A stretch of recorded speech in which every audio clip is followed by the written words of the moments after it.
acuerdo que hemos alcanzado en Nissan consiste un poco en utilizar las medidas de flexibilidad que teníamos dentro del convenio colectivo para producir más vehículos en lo que es la furgoneta y para disminuir la capacidad productiva en lo que es el todoterreno. A más de dejar un plan de bajas voluntarias hasta finales de diciembre del 2008 y con ello evitar el expediente de regulación de 450 trabajadores.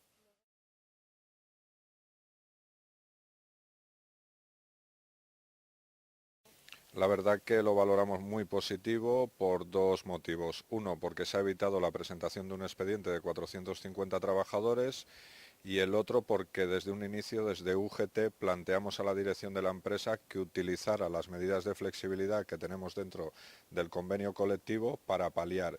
Y nosotros ya creíamos entonces que utilizando las medidas que teníamos en el convenio se paliaría y que al final, en el acuerdo que hemos acordado hoy con el Departamento del Trabajo, claramente ha demostrado que esa reivindicación que hacíamos desde un inicio realmente ha dado sus frutos con la no presentación de 450 trabajadores despedidos.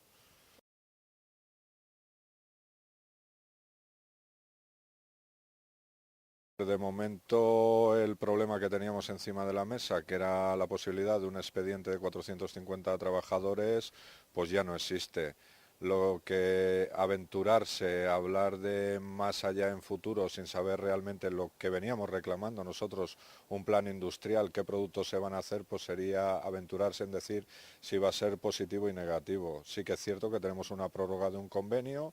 No tenemos ahora una visión de futuro a largo plazo y es la discusión y lo que seguiremos reivindicando desde la UGT, tener una visión de futuro con productos y con unas plantillas estables.